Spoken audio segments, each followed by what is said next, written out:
안녕하세요. 그레이입니다. 나르에게서 나를 지키는 방법에 대한 이야기를 하고 있습니다. 두 번째 시간인데요. 제가 일상에서 하고 있는 실천법이기는 합니다. 그런데 이 방법을 쓰면서 나르시스트와 살아보시라는 얘기는 절대 아니라는 것 잊지 마시기 바랍니다. 그런데 상황적으로 나르인지를 알았고, 그렇지만 당장 헤어질 수 없는 상황일 때 나를 지키면서 나와 함께 살아갈 수 있는 방법이 있지 않을까? 그럴 때 좀 도움이 되실 수 있기를 바라는 마음에서 올리는 내용이긴 합니다. 제가 나르 엄마와 살아왔고, 그리고 지금 어떻게 하다 보니 또 나르 성향의 남편과 살고 있는데요. 나르 성향의 사람을 완전히 바꿔서 좀 편안한 사람으로 바꿀 수 있다고 생각하지 않습니다. 그렇기 때문에 이렇게 적응하면서 살자는 게 아니라 내가 어떤 조건이 되어서 독립할 수 있을 때까지 이왕이면 내가 조금이라도 덜 힘들고, 그리고 코디펜던트로서의 나의 나쁜 버릇이 될 수도 있거든요. 나르시스트 성향을 가진 사람이 내 옆에 올 수 있게 하는 이런 것들을 고쳐나가는 건 결국 나를 성장시키는 거지 않습니까? 나르 성향이 어떤 건지를 백날 알고 있으면 뭐 하겠어요. 내가 코디펜던트로서의 나의 기질, 나의 습관, 나도 모르게 내 몸에 배어있는 이런 습관들을 고쳐나가야 되겠죠. 그것을 고치는 데 도움이 되실 수 있을 거라고 생각해서 여러분들과 공유하고 있습니다. 그리고 제가 실생활에서 나르시스트 성향을 가진 남편과의 생활에서 제가 실천하고 있는 방법이기도 합니다. 오늘은 그 두 번째 시간으로요. 사람이 사람과 대화를 하려고 시도하는 것은요, 우리가 관계를 잘 유지하기 위한 마음이죠. 대화를 통해서 서로의 마음을 이해하고 소통을 통해서 잘 지내고 싶은 마음입니다. 그래서 대화를 시도하는 거죠. 그렇지만요, 나르시스트에게서 나를 지키는 방법 두 번째, 나르시스트와 정상적인 대화를 하겠다는 마음을 버리셔야 합니다. 대화로 갈등을 풀 수 있다는 희망을 버려야 합니다. 대화 좀 하자고 대화를 시도했을 때요, 우리 많이 시도하죠. 시도하고 계실 겁니다. 그리고 매번 좌절하셨을 거예요. 우리가 대화를 하는 건요, 나의 말을 좀 들어달라는 얘기거든요. 내 말을 또 들어달라는 건 날 좀 이해해달라는 뜻이기도 하고요. 그리고 너의 얘기를 좀 해봐. 내가 이해할 수 있게 나도 좀 들어보자. 이런 뜻이기도 합니다. 그런데 이 나르시스트 성향을 가진 사람들은 기본적으로 상대를 수용하고 배려하는 능력이 없습니다.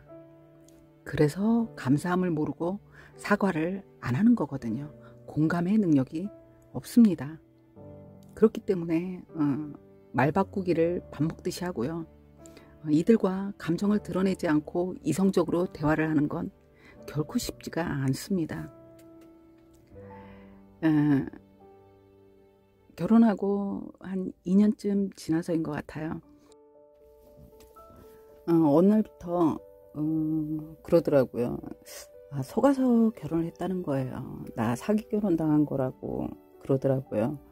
그래서 왜 사기 결혼을 당한 거냐라고 물었더니 키도 큰 줄 알았는데, 땅꼬마에 섹시하고 예쁜 줄 알았는데 늙은 여자의 살까지 찌고 있다고 돼지 냄새가 난다는 거예요.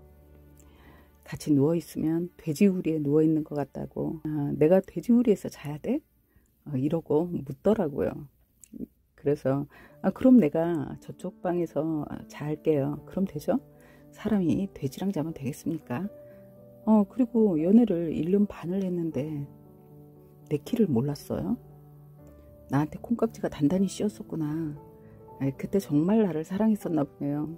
그러고 얘기를 했습니다. 그랬더니 누가 콩깍지가 씌어? 내가 불쌍해서 결혼해 준 거지 사랑해서 결혼한 건 줄 아냐고. 그래서 내가 불쌍했어요? 라고 물었더니 아니 그 나이까지 결혼도 못하고 있으니까 나라도 구제해 주자는 마음으로 결혼을 해준 거다. 그러고 얘기를 하더라고요. 여기서 제가 감정을 드러낸다면 또 싸움이 되겠죠. 근데 뭐 그럴 필요도 없고 이미 나를 성향인지를 알고 있었기 때문에요. 이들은요 상대에게 모욕감을 주고 수치심을 주는 걸요 아무렇지도 않게 합니다. 그렇지만 정작 자신에게 그대로 돌아가면 격분합니다. 날 엄청 사랑했군요. 그러고 얘기했더니 펄펄 뛰더라고요. 사랑한 적 없다고. 내가 너 같은 거한테 반했을 것 같아? 이런 뜻이죠. 이들과 대화할 때는요 우리가 일반적으로 믿는 그런 사회적인 어떤 상식선, 그런 도덕적 관념 이런 걸 내려놓고 대화를 해야 합니다. 아이가 있습니다.